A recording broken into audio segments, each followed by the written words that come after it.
بسم اللہ الرحمن الرحیم۔ آپ دیکھ رہے ہیں مگر ٹریولز۔ میں امید کرتا ہوں آپ سب خیریت سے ہوں گے۔ آج بحرین کے حوالے سے ایک لیٹسٹ اپڈیٹ ہے جو آپ سے ڈسکس کرنی ہے۔ بحرین کی سول ایویشن اتھارٹی کی جانب سے ایک لیٹسٹ نوٹیفیکیشن جاری کیا گیا ہے جس میں یہ کہا گیا ہے کہ انہوں نے 16 ممالک پر فضائی پابندی عائد کر دی ہے، اور جو پابندی والی فہرست جاری کی گئی ہے جس میں جو ممالک شامل ہیں اس میں تیونس، Iran, Iraq, Mexico, Philippines, Indonesia, Malaysia شامل ہیں، جبکہ اس سے پہلے انڈیا، پاکستان، سری لنکا، بنگلہ دیش، نیپال اور ویتنام پر پہلے بھی اس سے پابندی عائد کر دی گئی تھی۔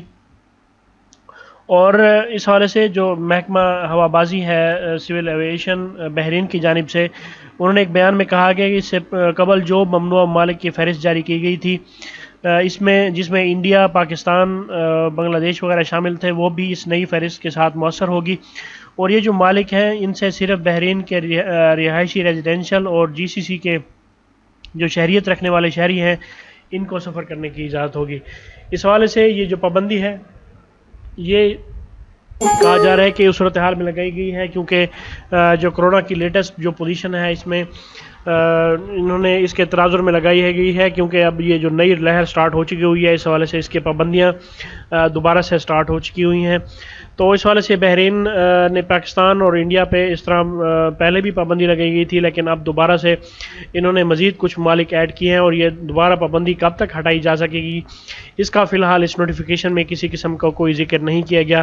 فی الحال یہ کہا گیا ہے کہ ان کی جو پابندی ہے یہ کرونا کی جو پوزیشن ہے وہاں پہ ان کنٹریز میں مانیٹر کی گئی ہے، اور اسی کی صورت میں اسی کے نتیجے میں جو فلائٹس ہیں یہ بند کر دی گئی ہیں۔